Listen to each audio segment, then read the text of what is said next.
Ini kita akan bahas tentang salah satu dari tanda-tanda besar hari kiamat. Sebagaimana kita ketahui bahwasanya tanda-tanda hari kiamat terbagi menjadi dua. Pertama tanda-tanda kecil, yang kedua tanda-tanda besar. Tanda-tanda besar di antara ciri istimewanya adalah merupakan perkara-perkara yang luar biasa, yang tidak biasa, ya, dan terjadi menjelang terjadinya hari kiamat, ya. Dan itu ada beberapa, ya, di antaranya adalah munculnya Dajjal, kemudian turunnya Nabi Isa, ya, kemudian di antaranya terbitnya matahari dari barat, kemudian munculnya Dabbah yang berbicara dengan hewan yang berbicara dengan manusia, ya, dan ada sekitar 10 tanda-tanda besar hari kiamat, ya. Adapun tanda-tanda kecil merupakan tanda-tanda yang terjadi jauh sebelum hari kiamat terjadi atau juga menjelang, tapi dia adalah perkara yang biasa, tidak begitu aneh, ya. Contohnya seperti di antara tanda-tanda hari kiamat kecil, yaitu tidak lagi yang mengucapkan Allah, Allah, ya. Ini sudah orang-orang terburuk yang tersisa di penghujung umur dunia, ya. Demikian juga di antara tanda-tanda kecil hari kiamat yang terjadi menjelang hari kiamat, misalnya seorang lelaki Habasyi yang dia adalah seorang yang kurus, kemudian dia pun datang ke Ka'bah, lantas dia mencongkel Ka'bah, dia meruntuhkan Ka'bah dan tidak ada yang mengganggu dia untuk menghalangi dia untuk mencongkel Ka'bah tersebut. Itu pun terjadi menjelang hari kiamat, ya, dan itu termasuk tanda-tanda kecil. Namun itu perkara yang biasa, ya, artinya seorang datang mencongkel perkara biasa, ya, seorang tidak mengucapkan Allah perkara yang biasa. Tetapi tanda-tanda besar seperti Dajjal, kemudian Nabi Isa, Ya'juj Ma'juj, ini adalah tanda-tanda besar hari kiamat. Nah, pada kesempatan kali ini kita akan bahas sebagian tanda-tanda besar hari kiamat, yaitu tentang Al-Masih Dajjal, kemudian juga Isa Al-Masih atau Al-Masih Isa bin Maryam, Al-Masih Isa bin Maryam. Yang pertama kita bahas adalah Dajjal. Dajjal secara bahasa diambil dari Dajjal. Dajjal itu artinya dusta, ya. Kalau Dajjal artinya tukang pendusta, ya, tukang dusta. Dajjal disebut dengan Al-Masih Dajjal, Al-Masih Ad-Dajjal, sebagaimana tersebutkan dalam hadis-hadis, seperti doa yang diajarkan oleh Nabi sallallahu alaihi wasallam ketika kita bertasyahud, kita berlindung dari 4 perkara. Allahumma inna a'udzubika min adzabin finnar wa Allahumma inna a'udzubika min adzabin nar, adzabil qabr, ya, fitnatil mahya wal mamat, wa a'udzubika min fitnatil masihid dajjal, dan aku berlindung kepada Engkau ya Allah dari fitnah Al-Masih Ad-Dajjal. Jadi Nabi menyebut dia juga dengan Al-Masih. Kenapa disebut dengan Al-Masih? Nabi Isa juga disebut dengan Al-Masih, ya. Al-Masih, ya, dari fa'il bisa artinya fa'il, bisa artinya maf'ul, ya. Tapi maksud dari Al-Masihud Dajjal bisa diartikan maf'ul, yaitu mamsuhul ainil yumna. Disebut Al-Masih maksudnya al-mamsuh, ya, al-ainil yumna, yaitu maksudnya mata kanannya tertutup, mata kanannya tertutup, yaitu seakan-akan sudah hilang, seakan-akan mata kanannya itu adalah kulit yang tidak terlihat lubang matanya, ya. Jadi benar-benar hilang matanya tersebut, masih disebut mamsuh, itu matanya benar-benar hilang. Dajjal matanya 2, yang satu benar-benar hilang seperti kulit yang tidak ada bentuk matanya, yang satunya matanya pun ada tapi dia agak bermasalah dengan mata yang kedua, ya. Dan ini diantara rahmat Allah Subhanahu wa taala kepada manusia. Kenapa? Karena Dajjal dia memiliki kesaktian yang luar biasa, ya, kesaktian yang sangat-sangat luar biasa, nanti akan kita jelaskan. Dan dia mengaku dirinya sebagai Tuhan, namun ternyata dia memiliki cacat. Cacatnya matanya satu tidak ada dan satunya bermasalah. Dari penampakannya bermasalah. Itu diantara makna Al-Masihud Dajjal, yaitu mamsuh al-ainil yumna, mata yang sebelah kanan terhapuskan atau tertutupkan, ya. Ada juga yang mengatakan disebut dengan Al-Masih Dajjal karena dia adalah yamsahul ard. Yamsahul ard maksudnya dia berkelana di atas muka bumi. Karena di antara sifat Dajjal nanti kita sebutkan, ya, ma min baladin illa sayatahu Dajjal. Kata Nabi sallallahu alaihi wasallam, tidak ada suatu negeri pun kecuali akan diinjak oleh Dajjal, akan didatangi oleh Dajjal. Jadi dia berkelana dengan kecepatan yang luar biasa, mendatangi seluruh negeri-negeri yang ada di alam semesta ini untuk membuat fitnah. Ya, dia mengaku sebagai Tuhan dia. Kapan munculnya Dajjal? Muncul Dajjal. Dahulu di zaman Nabi sallallahu alaihi wasallam ada seorang Yahudi yang bernama Abdullah bin Sayyad, ya. Ada yang mengatakan dia dari kaum Ansar, ada yang mengatakan dia dari kalangan Yahudi, ya. Yang jelas dia adalah seorang yang pernah meramal, ya, dukun, ya. Ya, sampai Nabi SAW pernah datang mengujinya, ya. Nabi mengatakan, apa yang ada dalam hatiku? Kemudian dia berkata, duh. Kata Nabi SAW, ikhsa, lan ta'dua qadrak. Ya. Hinalah engkau tidak akan bisa melampaui kemampuanmu. Ya. Padahal Nabi SAW sedang baca surat Ad-Dukhan. Dia ingin menebak, tapi dia dengar duh, ya. Artinya dia berusaha menebak, namun dia tidak berhasil. Artinya dia punya ilmu perdukunan. Mungkin ada jin yang melaporkan kepada dia. Ya, intinya Ibnu Sayyad ini dikhilafkan apakah dia seorang dari Ansari atau dia seorang Yahudi, ya. Dan Nabi pun sallallahu alaihi wasallam pun ragu dia Dajjal atau bukan. Karena itu sebagian sahabat pun berselisih, sebagian sahabat menganggap dia Dajjal, sebagian sahabat menganggap dia bukan Dajjal, ya. Kalau Ibnu Sayyad sudah ada sejak di zaman Nabi sallallahu alaihi wasallam. Apakah dia Dajjal atau tidak, wallahu alam bisawab.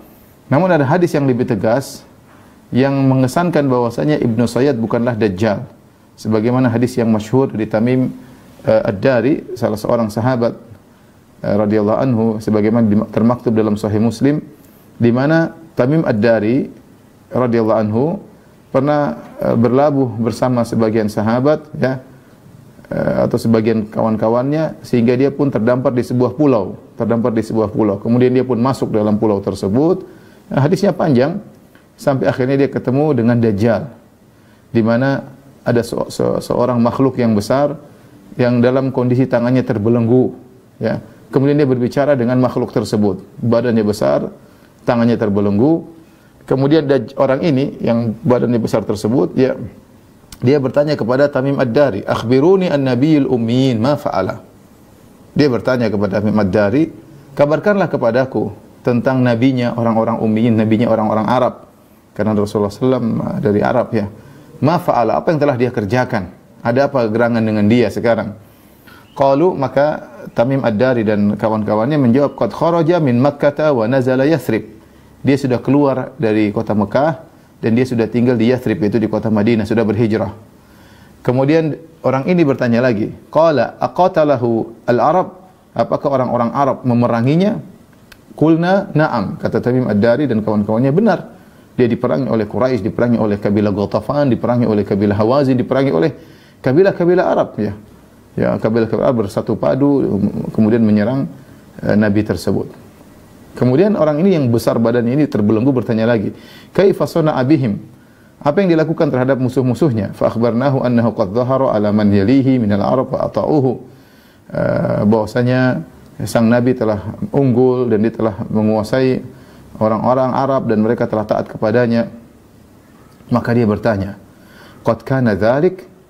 Apakah sudah sampai demikian, yaitu sang Nabi sudah menaklukkan Arab dan mereka sudah tunduk kepada sang Nabi? Kami menjawab, "Na'am."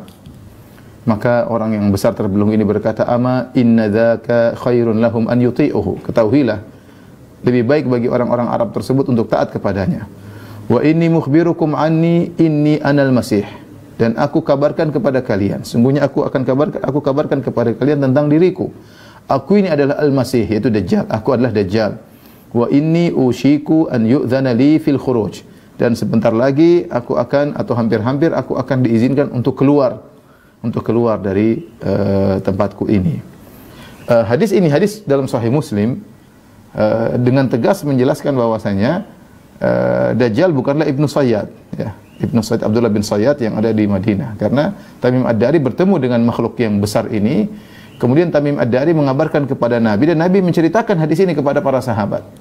Bahwasanya Dajjal sedang terbelenggu dan dia berkata, "Innani anal masih," aku adalah Al-Masih, Al-Masih Dajjal, dan menunjukkan dia sudah ada. dan dia sudah ada dan dia sudah hidup ya. Entah kapan dia akan keluar ya. Dan ini dia bukan Dajjal, karena kalau Dajjal Al-Masih adalah Ibnu Sayyad ya. Ibnu Sayyad tahu tentang Nabi karena Ibnu Sayyad, Abdullah bin Sayyad, tinggal di kota Madinah.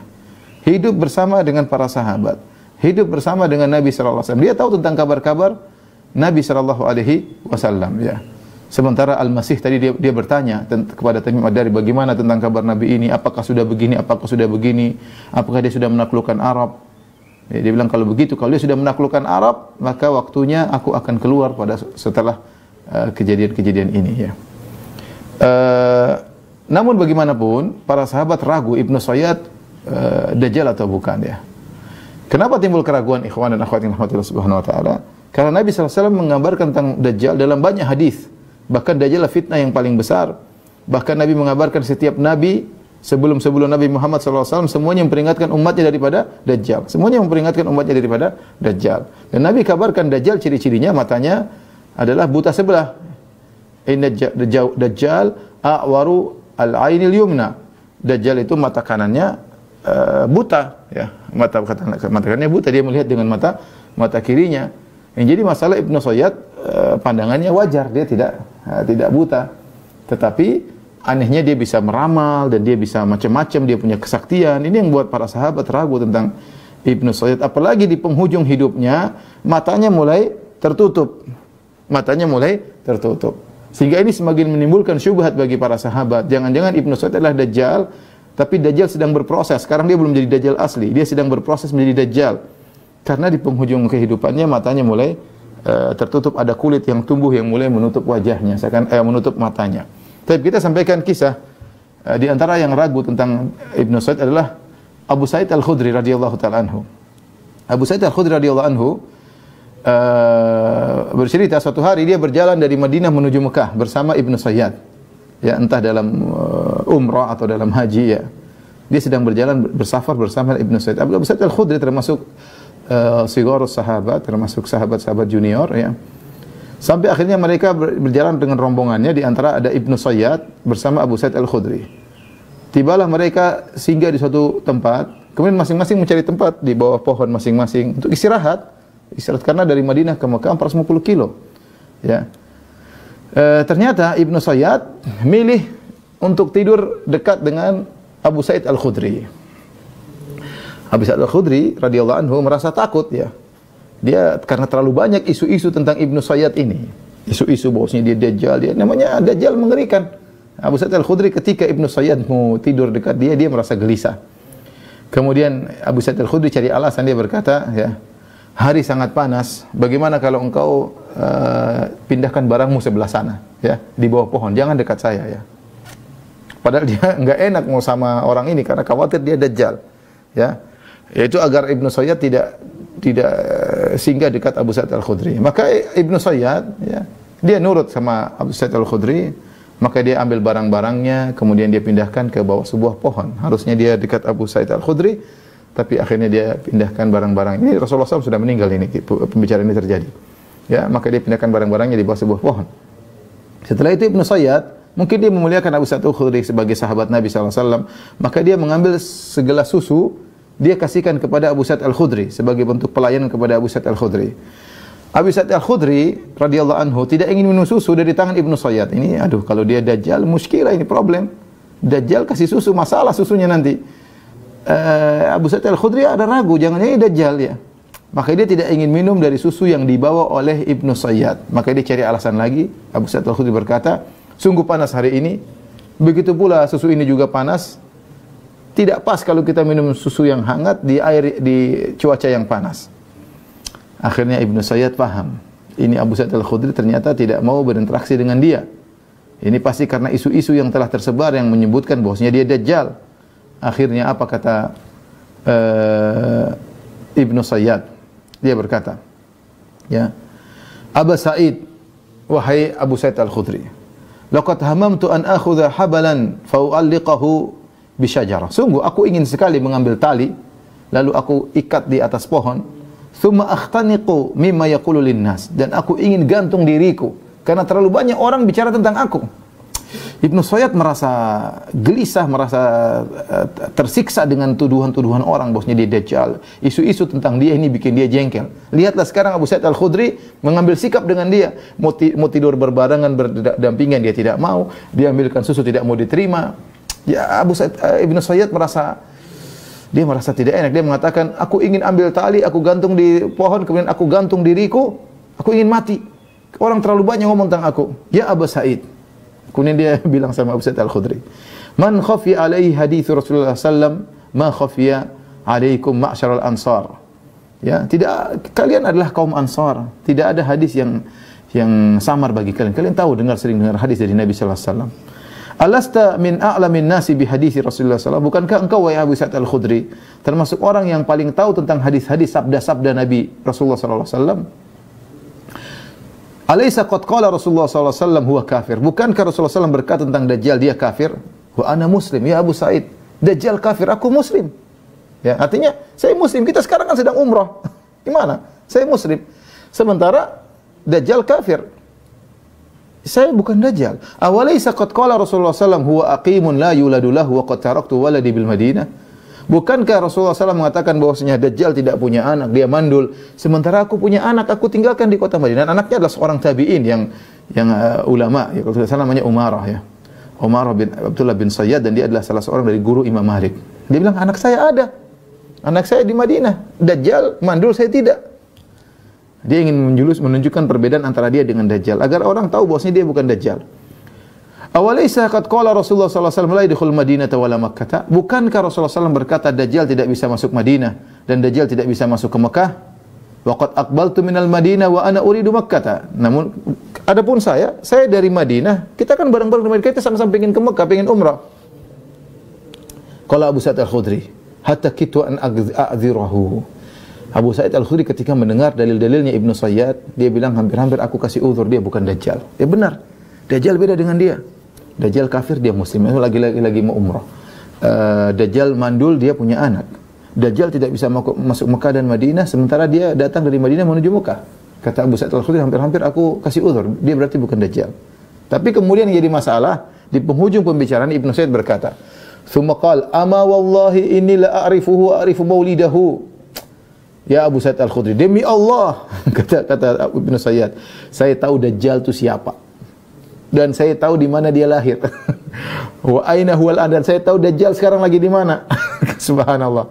Dia bilang tadi dia bukan Dajjal, tapi kemudian di akhir pembicaraan dia bikin masalah. Dia mengatakan saya tahu Dajjal siapa, saya tahu dia lahir di mana, dan saya tahu sekarang dia sedang di mana. Maka akhirnya Abu Sa'id Al-Khudri berkata, "Tabban lak sa'iral, celaka engkau wahai Ibnu Sayyad." Dalam sebagian riwayat dikatakan kepada Ibnu Sayyad, ya, apakah engkau senang jika engkau adalah Dajjal? Kalau kau Dajjal, gimana menurutmu? Kata Ibnu Sayyad, jika ditawarkan kepada aku Dajjal, enggak ada masalah, kata dia. Ini menjadikan para sahabat semakin bimbang tentang hakikat Ibnu Sayyad. Apakah dia Dajjal atau bukan, ya.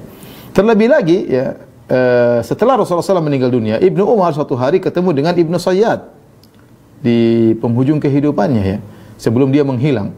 Ternyata ada di mata Ibnu Sayyad ada suatu keanehan. Ada kulit yang tumbuh mulai menutup matanya. Ada kulit yang tumbuh mulai menutup matanya.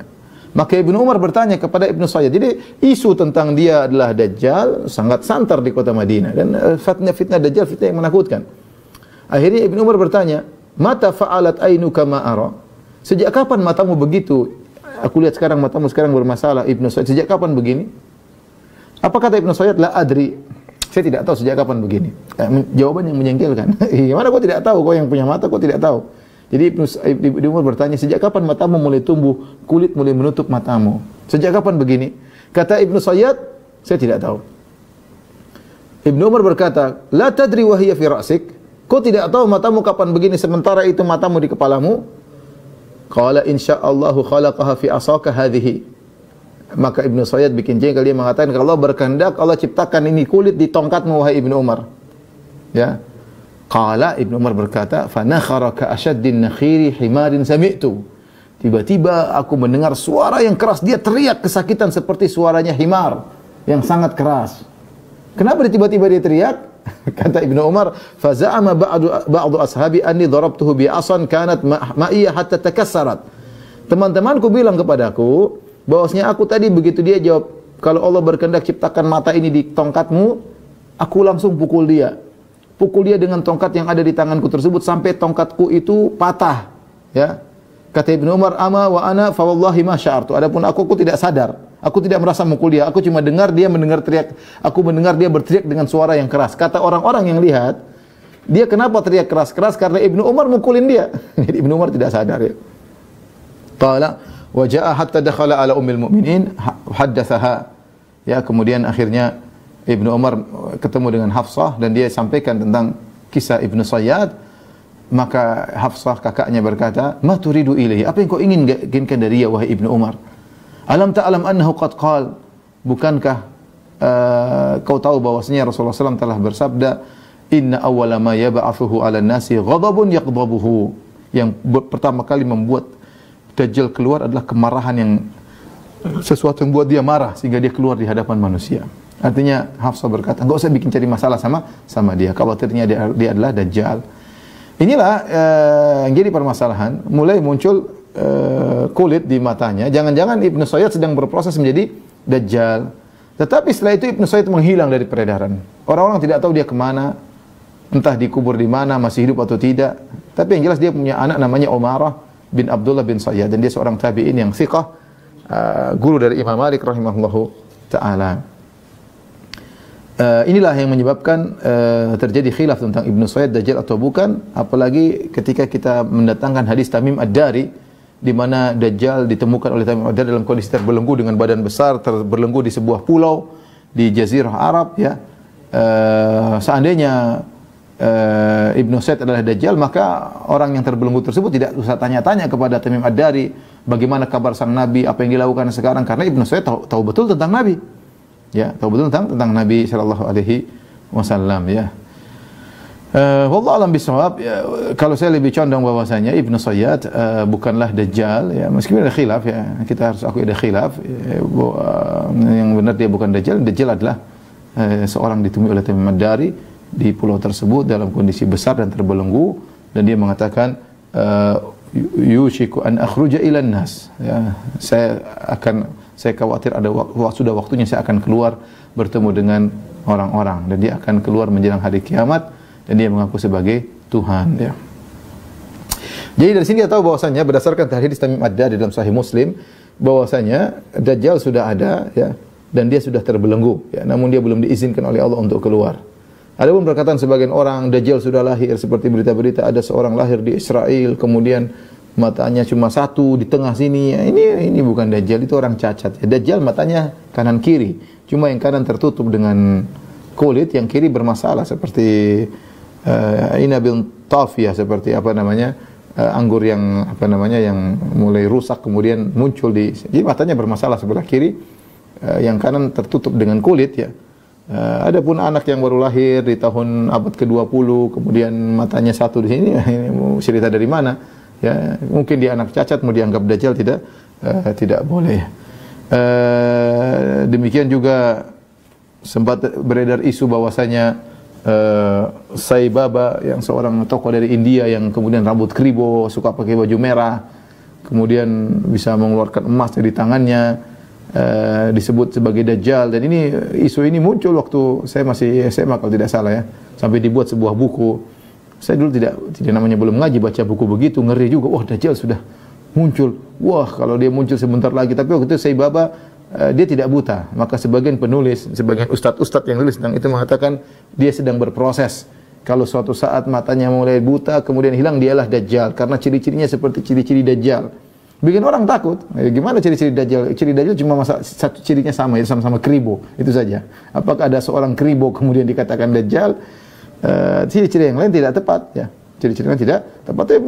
Sai Baba kecil, orangnya kurus kecil ya. Bagaimana dikatakan Dajjal orangnya besar? Benar cirinya semua sama-sama kribo ya. Maka ternyata Sai Baba sudah meninggal ya. Baik, di mana Dajjal pertama kali muncul ya. Ada dua hadis-hadis mengkerucut kepada dua tempat ya. Yang pertama Dajjal muncul di Khurasan Yang kedua, Dajjal muncul di Asbahan, dan dua tempat ini, lokasi ini sekarang di negeri Iran. Sekarang berada di negeri Iran, ya. Allah alam, para ulama menjamakkan maksudnya di daerah sekitar itu, baik di Khorasan atau di Asbahan. Sebenarnya dalam satu hadis Rasulullah SAW mengatakan, yatba'ud Dajjal min Yahudi Asbahan sab'una alfan. Akan ada 70.000 orang dari Yahudi Asbahan yang akan menjadi pengikut Dajjal. 70.000 orang dari Asbahan yang akan menjadi pengikut Dajjal. Oleh karenanya sekarang di Iran banyak komunitas-komunitas Yahudi yang tinggal di sana, dan mereka akan terus ada di Iran dan akan menjadi pengikut Dajjal menjelang hari kiamat. Dan disebutkan oleh Nabi SAW ada 70.000 orang-orang Yahudi yang akan keluar menjadi pengikut Dajjal. Berapa lama Dajjal kalau sudah keluar di atas muka bumi? Ya, disebutkan dalam hadis bahwasanya Dajjal akan berada di atas muka bumi selama 40 hari. Ya, 40 hari sejak dia keluar sampai dia dibunuh oleh Nabi Isa. 40 hari. Namun Rasulullah menjelaskan hari pertama dari 40 hari tersebut sama seperti 1 tahun. Sama seperti 1 tahun. Artinya apa? Allah Subhanahu wa taala menahan gerakan matahari sehingga tidaklah matahari bergerak, ya, terbit dari timur ke barat, ya. Dari terbit sampai terbenam, kemudian terbenam lagi, kecuali seperti 365 hari. 365 hari atau 350 hari. Sekitar 300 hari lebih, ya. Dan Allah mampu melakukan demikian, menahan matahari atau memperlambat gerakan matahari. Semua tunduk di bawah perintah Allah Subhanahu wa taala. Sebagaimana dalam suatu hadis, matahari pernah ditahan pada seorang nabi, yaitu Nabi Yusha bin Nun alaihi salam, ketika dia berjihad. Kemudian dia berkata, wahai matahari, innaka ma'murah, engkau diperintahkan dan aku juga diperintahkan untuk berjihad. Maka dia berkata, ya Allah, ihbisha, ya Allah, tahanlah matahari sampai aku berjihad. Karena waktu dia masuk ketemu dengan musuh pada asar. Nah, sementara kalau sudah matahari tenggelam, jihad tidak bisa dilanjutkan, sudah malam, harus tunggu lagi besok. Sementara dia ingin selesai menyelesaikan jihadnya. Jadi akhirnya dia berdoa kepada Allah, akhirnya matahari tertahan, tidak jadi tenggelam, asar jadi panjang sampai dia mengalahkan musuh, baru kemudian matahari tenggelam. Dan Allah mampu menggerakkan matahari sesuai dengan kehendak Allah Subhanahu wa taala. Sebagaimana nanti pada hari kiamat matahari yang biasanya terbit dari timur akan terbit dari barat. Bagaimana? Urusan Allah Subhanahu wa taala. Di antaranya ketika muncul Dajjal, gerakan matahari diatur oleh Allah Subhanahu wa taala. Ada satu hari di antara 40 hari Dajjal tersebut rasanya seperti setahun. Kemudian hari kedua rasanya seperti sebulan, 30 hari. Hari ketiga rasanya seperti sepekan, 7 hari. Wasairu ayyamihi ka ayyamikum. Adapun sehari yang lain seperti hari-hari kita, 24 jam. Jadi rasanya Dajjal di atas muka bumi cukup lama. Kalau kita tambah 365 hari, setahun, kemudian tambah sebulan, kemudian tambah 7 hari, kemudian sisa harinya berarti 37 hari, sisanya seperti hari-hari biasa. Ya. Jadi Dajjal di atas muka bumi rasanya seperti setahun, sebulan, dan 37 tambah 7 berarti setahun, 2 bulan, 4 hari. Seperti setahun, 2 bulan, 4 hari. Setahun, 2 bulan, 4 hari. Dan ini cukup lama setahun untuk Dajjal berkelana, berkeliling ke penjuru muka bumi, untuk mampir di Jakarta, untuk mampir di Jogja, untuk mampir di mana-mana, ya. Apalagi Dajjal gerakannya sangat cepat. Ketika Rasulullah SAW mengabarkan tentang hari-hari Dajjal, Rasulullah berkata, yaumun kasana, sehari seperti setahun. Wa yaumun kasyahrin, ada satu hari yang dilalui oleh Dajjal seperti sebulan. Wa yaumun kajum'ah, dan ada satu hari seperti sepekan. Wa sairu ayyami ka ayyamikum, seharinya seperti hari-hari kalian 24 jam. Kami mengatakan, qulna, kata para sahabat, ya Rasulullah, fadzalikal yaum alladzi kasana.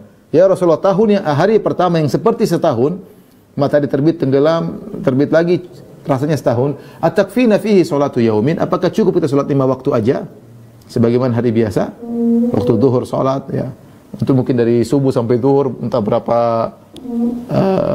puluhan hari, mungkin berapa bulan, ya. Kemudian dari zuhur ke asar entah berapa bulan, dari asar ke maghrib berapa bulan, dari maghrib ke isya berapa bulan, ya. Qala la uqdiru lahu qadrahu, kata Nabi, tidak cukup. Jangan kalian salat selama setahun itu cuma 5 waktu, enggak. Tapi uqduru lahu qadrahu, tapi perkirakan waktunya. Artinya setiap 24 jam kalian salat 5 waktu. Meskipun satu hari rasanya setahun. Jadi setiap 24 jam kalian salat 5 waktu. 24 jam berikutnya kalian salat 5 waktu. 24 jam berikutnya kalian salat 5 waktu. Rasulullah mengatakan perkirakan. Ya, Rasulullah mengatakan apa? Perkirakan. Ini dijadikan dalil oleh sebagian ulama ketika ada suatu daerah yang di mana mungkin berbulan-bulan tidak ada terbenam matahari. Tidak ada terbenam matahari. Matahari terus terbit, ya. Seperti kalau tidak salah di Norwegia atau di mana ada masa di mana mereka matahari tidak terbenam. Saya pernah ada kawan yang pernah main ke rumah, dia pernah kerja di sana. Cerita terus bagaimana? Saya tanya, bagaimana kalian? Ya kita kondisikan aja kalau sudah waktunya kira-kira jam 6 malam kita turunkan horden seakan-akan sudah maghrib. Padahal matahari ada terus nggak terbenam-benam. Kita kondisikan seakan sudah malam, nanti kita waktunya bangun ya, agar kita menjalani kehidupan sehari dengan seakan-akan normal ya. Nah seperti itu. Bagaimana cara sholatnya? Matahari nggak pernah tenggelam. Kapan sholat maghribnya? Matahari nggak pernah tenggelam. Mau sholat maghrib kalau matahari tenggelam, maka dalilnya seperti ini. Ya, yaitu uqduru lahu qadrahu, perkirakan saja setiap 24 jam 5 waktu, setiap 24 jam 5 waktu. Taib dan Dajjal ketika diutus maka dia berjalan dengan cepat. Kata Nabi SAW, kal ghaithi istadbaratu rih.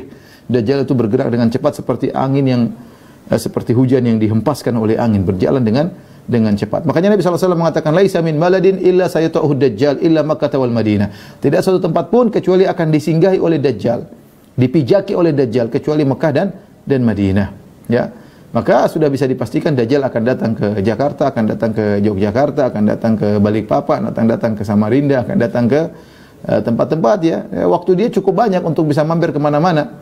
Ya, untuk bisa mampir kemana-mana dengan cepat bikin fitnah sana sini. Yang tidak bisa dia mampiri cuma Mekah dan Madinah, cuma Mekah dan Madinah. Ya. Barang siapa yang tinggal di Madinah atau di Mekah dia akan selamat dari didatangi oleh Dajjal. Adapun kesaktian Dajjal memiliki kesaktian luar biasa. Makanya kita selalu berlindung kepada Allah dalam tasyahud, wa min syarri fitnatil masih Dajjal. Kita berlindung kepada Allah dari keburukan fitnah Dajjal. Sebenarnya Allah mengatakan Dajjal yang akbar, Dajjal ini, Dajjal super ini akan muncul menjelang hari kiamat. Sementara kita sekarang Dajjal kecil, para dukun-dukun ini saja sudah membuat terfitnah banyak orang. Betapa banyak kaum muslimin yang percaya sama dukun. Ya. Betapa banyak kaum muslimin menjadi kufur gara-gara beriman kepada dukun. Ya. Padahal dukun tersebut mungkin punya kesaktian ini, kesaktian sedikit-sedikit.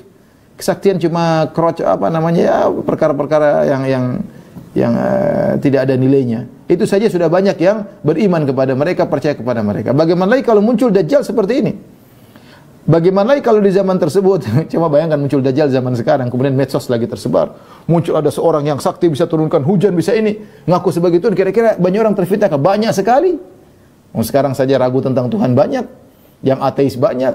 Yang ragu tentang agama saja banyak, yang menganggap semua agama benar banyak. Tiba-tiba muncul sosok ngaku sebagai Tuhan, saktinya luar biasa, bisa menghidupkan orang mati, bisa menurunkan hujan. Kira-kira iman orang tergoyang nggak? Goyang. Apalagi lihat kemudian mungkin ada klip-klip videonya, ada YouTube Dajjal misalnya. Saya bayangkan Dajjal muncul sekarang, lihatulillah ya, luar biasa. Di antara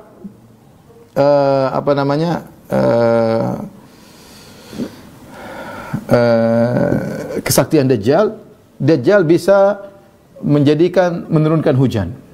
Ya fitnah. Ya sebagaimana Allah kirimkan Harut dan Marut untuk mengajarkan sihir, sebagaimana Allah kirimkan iblis yang punya kemampuan tidak terlihat untuk menggoda manusia, sebagaimana Allah ciptakan Fir'aun yang hebat, Allah ciptakan karena dunia ini ujian, maka Allah ciptakan juga Dajjal untuk menguji manusia, karena kita hidup di medan ujian. Yang Dajjal tersebut diberi kekuasaan yang luar biasa. Di antaranya dia bisa menurunkan hujan. Kalau dia berkata, ya samau amtiri, wahai langit turunkan hujan, maka turun hujan. Wa ya ardu ambiti, ya wahai bumi tumbuhkan tumbuhan, maka akan tumbuh. Kata Nabi, fa ya'murus sama fatumtir. Dajjal perintahkan langit turunkan hujan, luar biasa. Ya. Wal arda fatumbit, dia perintahkan bumi yang tandus jadi tumbuh, luar biasa. Di antara kesaktian Dajjal, orang-orang yang beriman kepada Dajjal mendapatkan keberkahan. Orang yang beriman kepada Dajjal mendapat keberkahan, yang tidak beriman kepada Dajjal mendapatkan kesengsaraan. Kata Nabi SAW tentang Dajjal, fataruhu alaihim sarihatuhum atwala ma kanat dhurran. Ya, wa asbaqahu dhuru'an wa amaddahu khawasir. Dajjal datang kepada suatu kaum, kemudian binatang ternak mereka pergi, ketika balik punuk mereka jadi panjang, yaitu mereka jadi gemuk, onta-onta mereka jadi besar, kantong susu yang berisi jadi padat, lambung yang lebar. Jadi maksudnya ketika Dajjal datang kepada suatu kaum dan mereka beriman kepada Dajjal, hewan-hewan mereka menjadi besar, susunya menjadi penuh, ya luar biasa. Siapa yang ini buat orang goyang beriman kepada Dajjal? Sakti, mereka lihat langsung dampaknya di depan mata mereka. Hewan mereka tadinya kurus jadi gemuk, tiba-tiba tadi air susunya enggak ada jadi penuh air susunya. Summa ya'til qaum, kemudian datang kepada suatu kaum yang lain, fayadu'uhum, dia berdakwah kepada mereka, fayarudduna alaihi qaulahu, ternyata kaum tersebut menolak, tidak beriman kepada Dajjal. Fayansarifu anhum, kemudian dia pergi dari mereka, fayusbihuna mumhilina laisa biaidim syai'un min amwalihim. Tiba-tiba ketika Dajjal pergi, mereka ditimpa dengan kekeringan, tidak ada harta mereka sama sekali, hewan-hewan mereka mati, tumbuh-tumbuhan mereka mati, tanaman mereka rusak gara-gara mereka tidak beriman kepada Dajjal. Dan ini akan jadi, kalau ada medsos zaman tersebut akan tersebar berita ini. Ya, kita bilang zaman sekarang ada sedikit sudah tersebar. Saya bilang zaman tersebut bisa jadi kalau ada medsos, entah medsos kayak apa, tapi berita tersebar orang, Dajjal datang berkah. Orang tidak beriman pada Dajjal, rusak semua harta mereka. Orang-orang mengikut berita tersebut akan percaya sama Dajjal. Ini Tuhan kita, bayangkan, langit turunkan hujan, diperintahkan kemudian bumi yang tandus menumbuhkan tumbuhan. Fitnahnya luar biasa. Ya. Sakti luar biasa mengaku sebagai Tuhan. Kemudian di antara kesaktian Dajjal, dia bisa mengeluarkan harta dari tanah. Ya. Wa yamurru bil kharibah, kata Nabi SAW, dia melewati suatu tempat yang rusak, runtuhan-runtuhan. Fa yaqulu laha, kemudian dia berkata, akhriji kunuzaki, kata dia bilang kepada bumi, keluarkan hartamu. Maka tiba-tiba emas, perak semua keluar dari bumi. Fatatba'uhu kunuzuha kaya asi bin nahli, maka harta tersebut berjalan mengikuti Dajjal. Dajjal kemana, emas perak semua mengikuti dia. Ya, sebagaimana lebah-lebah jantan yang mengikuti ratu mereka. Kalau ada ratu, lebah-lebah yang jantan ngikutin untuk menjaganya. Demikian juga Dajjal ketika dia berjalan, itu luar biasa. Ya, saktinya luar biasa. Bayangkan dia jalan, emas-emas mengikuti dia. Berjalan seperti angin yang berhembus, luar biasa Dajjal. Di antara kesaktian Dajjal menghidupkan orang yang sudah mati. Dalam satu hadis Rasulullah SAW bersabda, "Wa inna min fitnatihi an yaqula li a'rabiyyin." Di antara fitnah Dajjal, dia akan berkata kepada seorang Arab Badui, "Ara'aita in ba'athtu laka abaka wa ummak?" Bagaimana menurutmu wahai Arab Badui, kalau aku bangkitkan untukmu ibumu dan bapakmu? "Atashhadu anni rabbuk?" Apakah kau bersaksi aku Tuhanmu? Fa yaqulu na'am, kata orang Arab Badui tadi, iya, kalau kau bisa bangkitkan bapak ibuku lagi, aku akan beriman dengan engkau. Kemudian Dajjal bangkitkan. Tapi hakikatnya bukan Dajjal membangkitkan, karena orang tidak bangkit kecuali pada hari kiamat. Tetapi syaitan, syaitan anak buah Dajjal membantu Dajjal. Kata Nabi SAW, "Fayatamatsalu lahu syaitanani fi surati abihi wa ummihi." Maka muncul dua syaitan yang kemudian menjelma menjadi bapak dan ibunya. Kemudian bapak dan ibunya jelmaan syaitan tersebut berkata, "Ya bunayya ittabi'hu fa innahu rabbuk." Wahai putraku, ikuti si Dajjal. Ya, sungguhnya dia adalah Tuhanmu. Ya. Dajjal tidak bilang Dajjal, dia bilang saya Al-Masih. Saya Al-Masih. Makanya dia mengatakan, orang tuanya tadi yang jelma setan mengatakan, "Wahai putraku, ikuti ini Al-Masih. Sungguhnya adalah Rabbmu." Fitnah luar biasa. Kemudian tadi di antara kesaktiannya, dia berjalan dengan secepat angin. Jalan bersecepat angin, seperti angin yang berhembus. Maka tidak usah seperti perkataan sebagian dai, Dajjal naik pesawat seperti pesawat UFO, pesawat alien, enggak perlu. Ya, Dajjal hebat, bergerak dengan begitu cepat, matahari ditahan, dia satu hari seperti setahun, emas-emas keluar dari bumi mengikuti dia, kemana-mana dia berkah, orang tidak beriman kemudian rusak. Ya. Kemudian di antara fitnah Dajjal, bersama Dajjal dua sungai.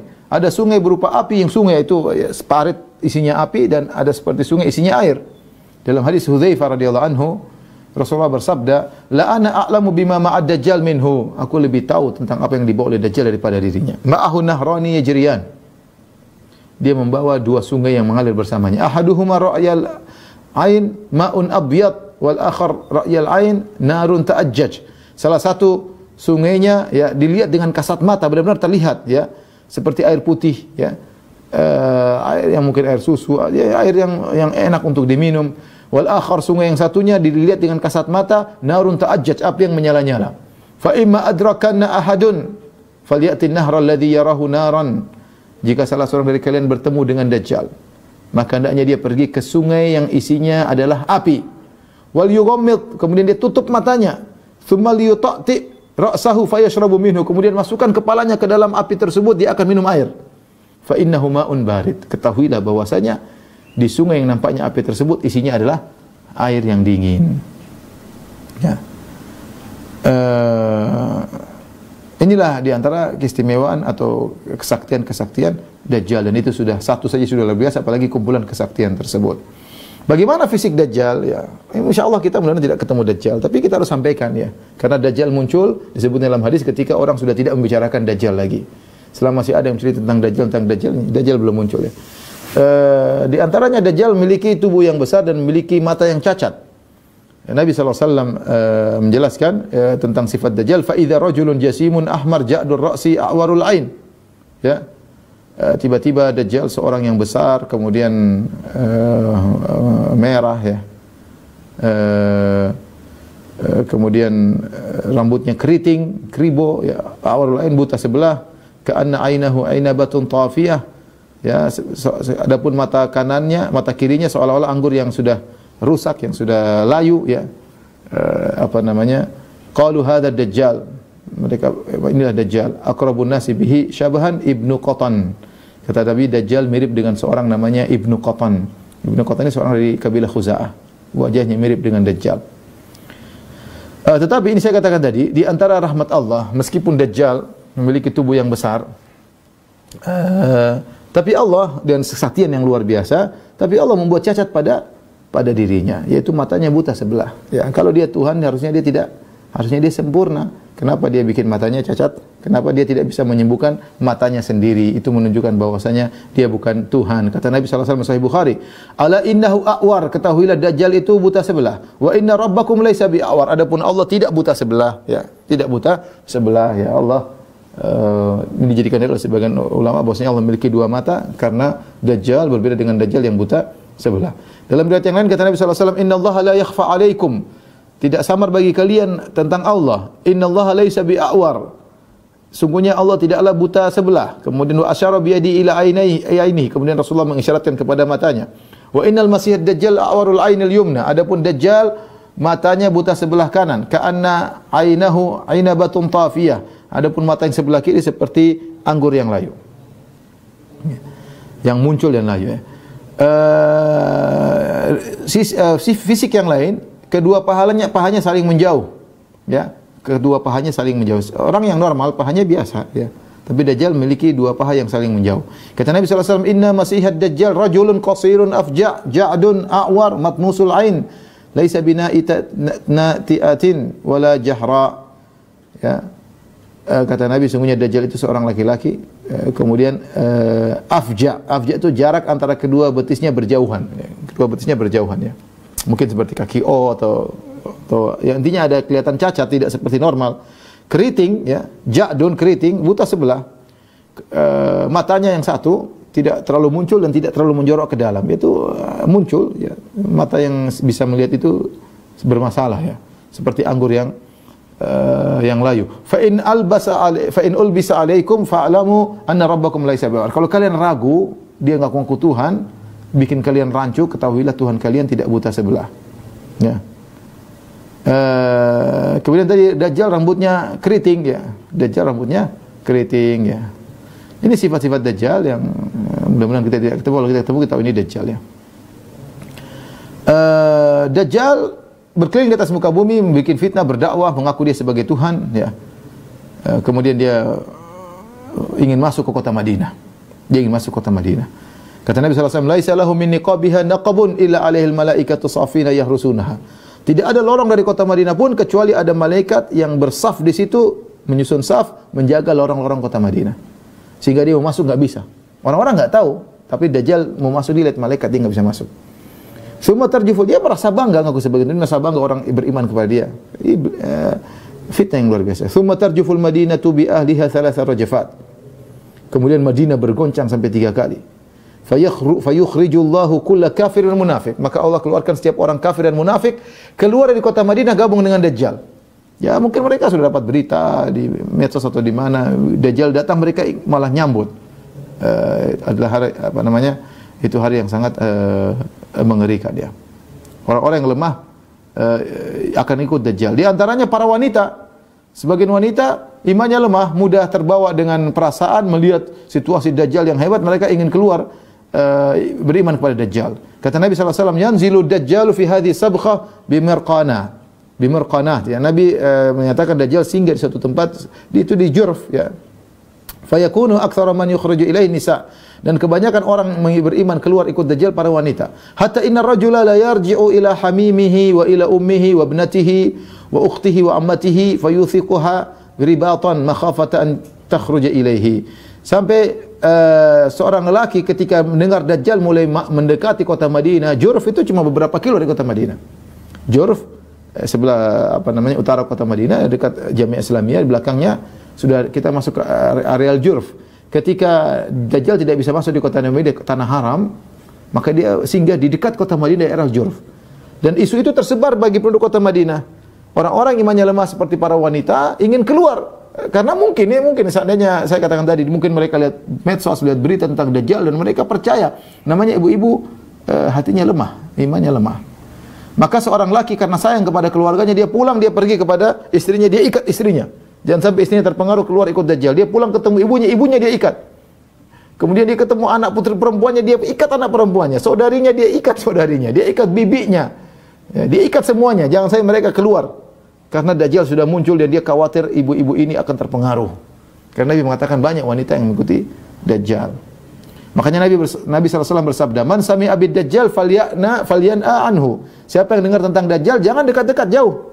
Fa wallahi innar rajula la ya'tihi wa huwa yahsibu annahu mu'minun fayattabi'uhu. Demi Allah, sungguh seorang laki-laki dia mendengar tentang Dajjal, dia merasa imannya kuat. Maka dia datang menemui Dajjal, fayattabi'uhu, maka dia pun ikut Dajjal. Kenapa? Mimma yab'atsu bihi minasyubhat, karena Dajjal bikin syubhat, dialog dengan orang tersebut, akhirnya orang ini tadinya ingin mengingkari Dajjal, maka dia malah beriman kepada Dajjal. Dalam kondisi yang mengerikan tersebut, ketika Dajjal sudah mendekati kota Madinah, muncullah seorang pemuda dari golongan orang saleh di zaman tersebut, dan dia bertemu dengan Dajjal.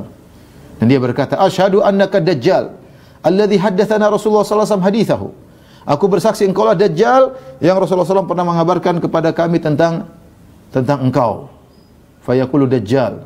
Dajjal berkata, "Ara'aitum in qataltu hadza thumma ahyaituhu?" Bagaimana menurut engkau jika aku bunuh orang ini, pemuda ini aku bunuh dia, thumma ahyaituhu, kemudian aku hidupkan lagi. Hal tasyukuna fil amr? Kalian ragu tentang aku Tuhan kalian? Fayaquluna la, kata mereka, enggak Dajjal. Ini di dekat kota Madinah. Kalau kau bunuh pemuda itu, kau hidupkan lagi, kami beriman kau adalah Tuhan. Fayaqtuluhu thumma yuhyihi. Maka Dajjal pun bunuh dia, Dajjal bangkitkan lagi, hidupkan dia lagi. Allah berikan dia kemampuan sebagai fitnah. Ketika pemuda tersebut bangkit lagi, dihidupkan lagi Dajjal, pemuda ini berkata apa? Wallahi ma kuntu fika ashadda basiratan minnil yawm. Ya, saya lebih yakin kau itu Dajjal, karena Nabi sudah kabarkan tidak ada yang bisa bikin begini kecuali Dajjal. Saya yakin kau Dajjal dan saya semakin yakin kau Dajjal. Fa yurid Dajjal an yaqtulahu fala yusallatu alaihi. Kemudian Dajjal ingin bunuh dia kedua kali, Dajjal tidak mampu, ya. Tidak mampu. Dalam riwayat yang lain, Dajjal menyuruh anak buahnya menggergaji lelaki ini sebelum ketika dia bunuh pertama kali. Gergajilah lelaki ini. Lelaki ini tetap beriman, dia tidak mau beriman, tidak mau ikut Dajjal. Maka dibelah dua, ya. Setelah itu Dajjal menghempaskan belahan tubuhnya sejauh anak panah yang dilepaskan. Kedua belah ini terlepas ke sana, satunya sebelah sana, sebelah kiri, sejauh anak panah yang terlepas. Orang-orang lihat, hebat. Dibelah, kemudian sebelah tubuh badannya ke kanan, sebelah tubuh badannya ke kiri. Sejauh anak panah yang dilepaskan. Kemudian Dajjal berjalan di tengah-tengah dua tubuh tersebut, ya. Kemudian yang sudah terhempas, kemudian dua tubuh tersebut kembali menyatu. Jadi kesaktian luar biasa, ya. Bayangkan dua tubuh sudah terhempas, Dajjal lewat tengah-tengahnya, kembali lagi, nempel lagi, hidup lagi. Kemudian Dajjal berkata kepada dia, "Apa kau beriman aku Tuhanmu?" Kata pemuda tersebut, "Demi Allah, aku tambah yakin kau Dajjal." Ya. Kemudian Dajjal ingin membunuhnya kedua kali, Dajjal tidak mampu. Ya, ingin disembelih, dipenggal kepala orang tersebut, Dajjal tidak, seakan-akan ada lempengan Allah ciptakan pada leher anak itu, tidak bisa dibunuh. Akhirnya Dajjal lemparkan ke dalam sungai api. Padahal itu hakikatnya adalah surga. Namun orang yang melihat sungai api tersebut seakan-akan pemuda tadi sudah tewas terbakar dengan dengan sungai api tersebut. Inilah Dajjal yang akan bikin heboh pada zaman tersebut, bikin kacau di sana sini. Ketika Dajjal semakin membuat heboh di dunia, maka muncullah Nabi Isa yang akan membinasakannya, ya. Kata Nabi SAW, la yazalu ta'ifatun, la tazalu ta'ifatun min ummati zahirin. Akan senantiasa ada sekelompok dari umatku yang selalu unggul. Ya, di antara umat Nabi yang selalu unggul pada hari kiamat adalah pasukan yang dipimpin oleh Imam Mahdi. Pasukan yang dipimpin oleh Imam Mahdi. Ketika semakin parah kondisi Dajjal, Imam Mahdi mengumpulkan pasukannya berniat untuk melawan Dajjal. Ya, harus dilawan, ya. Dia berjihad ingin lawan Dajjal. Dajjal bikin fitnah di mana-mana. Orang, ya, dia bertawakal kepada Allah, Imam Mahdi. Kemudian dia mengumpul pasukan, sudah hendak berjalan menuju memerangi Dajjal. Kemudian dia pun sholat subuh, dia kumpulkan pasukan. Kemudian saat sholat ditegakkan, ya, kemudian dia hendak maju memimpin sholat. Tiba-tiba turunlah Nabi Isa alaihissalam. Datang Nabi Isa alaihissalam.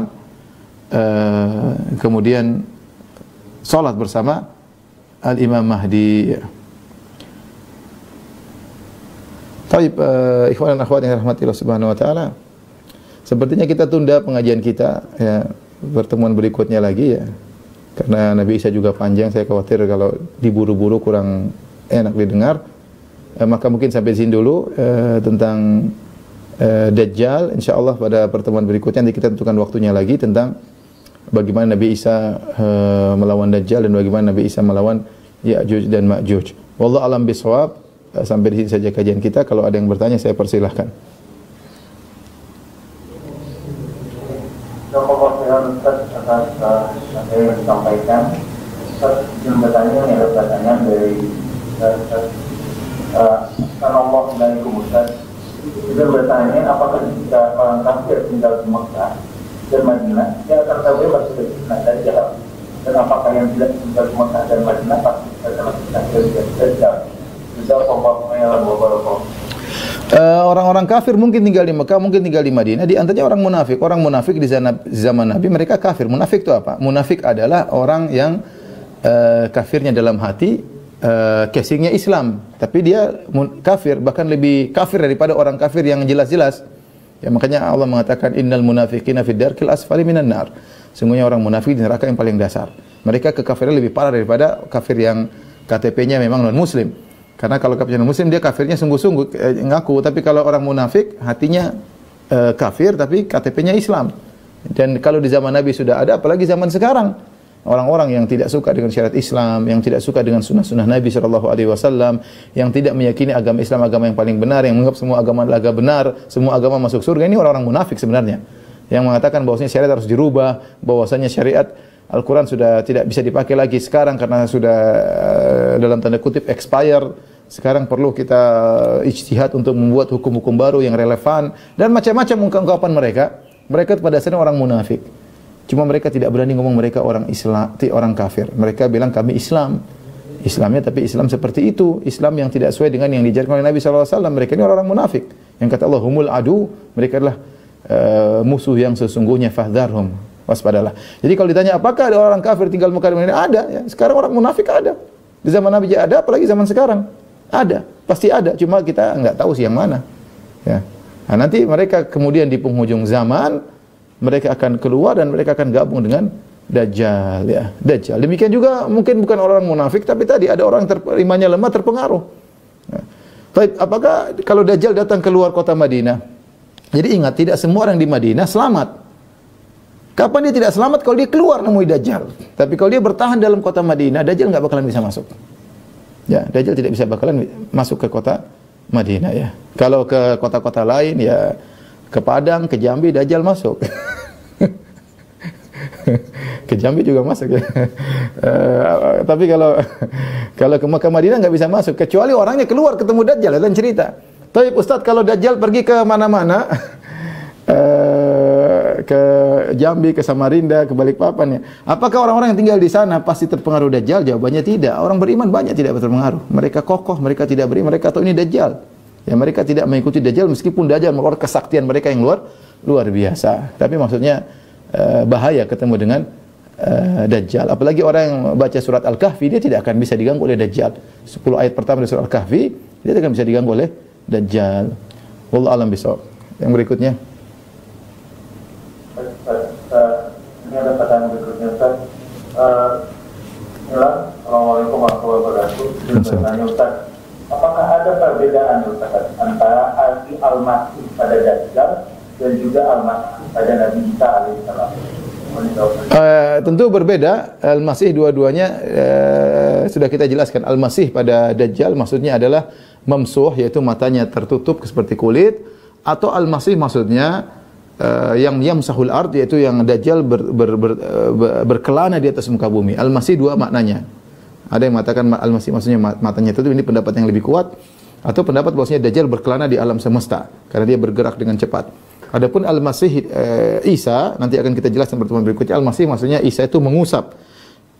Dia mengusap orang buta bisa melihat, dia mengusap orang lepra bisa sembuh, dia mengusap untuk kebaikan. Makanya Dajjal disebut Masihud Dhalalah, Al-Masih sesat. Nabi Isa disebut Masihul Haq atau Masihul Huda. Ya, jadi dua-duanya Al-Masih tapi maknanya berbeda. Insyaallah masalah Nabi Isa akan kita bahas pada pertemuan berikutnya. Allah alam bisawab.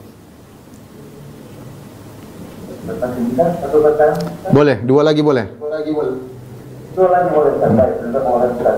Ini ada pertanyaan Ustaz. Assalamualaikum Ustaz. Semoga Ustaz dalam keadaan sehat selalu. Amin. Ini bertanya Ustaz, di manakah keberadaan umat Muslim pada saat Dajjal muncul? Apakah seluruh umat Muslim sudah diwafatkan pada saat itu? Karena saya pernah mendengar hal seperti itu. Bukan Ustaz. Assalamualaikum warahmatullahi wabarakatuh. Umat Muslim banyak tadi.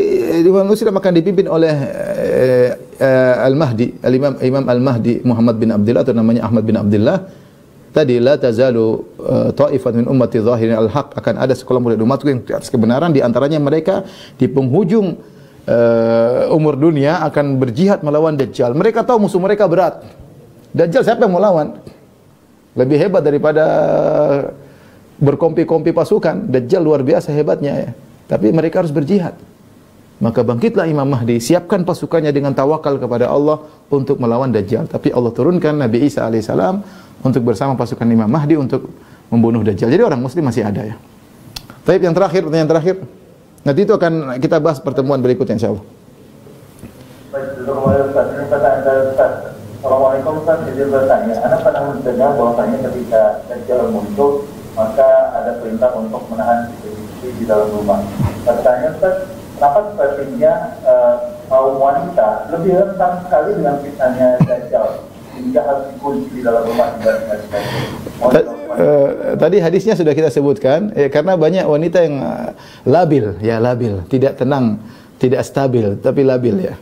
Makanya sebagian ulama mengatakan, ini khilaf, tapi sebenarnya mengatakan wanita tidak dianjurkan untuk ziarah kubur. Kenapa? Labil ya.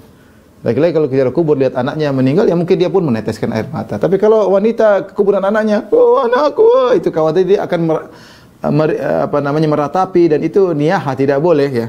Maka wanita dalam hal ini lebih labil ya.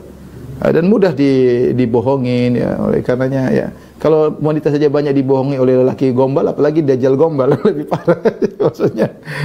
Maksudnya demikian, wanita namanya lihat, kalau lihat sesuatu kan mudah nangis, mudah ini, mudah hati mereka mereka lembut ya, mudah terpengaruh ya, tidak tegar ya. Oleh karenanya tentu tidak semua wanita, ada wanita yang hebat yang tidak terpengaruh dengan Dajjal, tapi banyak wanita di zaman tersebut, nanti kita nggak tahu wanita zaman depan ya, yang seperti itu, yang mudah terpengaruh. Maka seorang berusaha menyelamatkan istrinya, adik perempuannya, mungkin tantenya, bibinya, dengan diikat, jangan sampai mereka. Karena kalau dia diomongin kamu jangan ke Dajjal, dia nggak mau dengar. Oh, debat udah nggak usah, ikat aja ya. Karena kalau mau debat sama mak-mak repot ya, melawan the power of mak-mak repot. Makanya mending diikat sudah sampai Dajjal mati ya. Kalau dilepasin kemudian debat sama laki-laki tersebut ya repot. Ya kalah dengan debatnya ibu-ibu dan yang lainnya. Tapi demikian saja kajian kita, ikhwan yang rahmatillah subhanahu wa ta'ala. Insyaallah kita lanjutkan pada kesempatan berikutnya tentang turunnya Isa Al-Masih, kemudian untuk melawan Dajjal, untuk juga kisah Yajuj dan Majuj insyaallah taala. Kurang lebih saya mohon maaf, wabillahi taufiq wal hidayah. Assalamualaikum warahmatullahi wabarakatuh. Waalaikumsalam warahmatullahi wabarakatuh. Kepada guru kita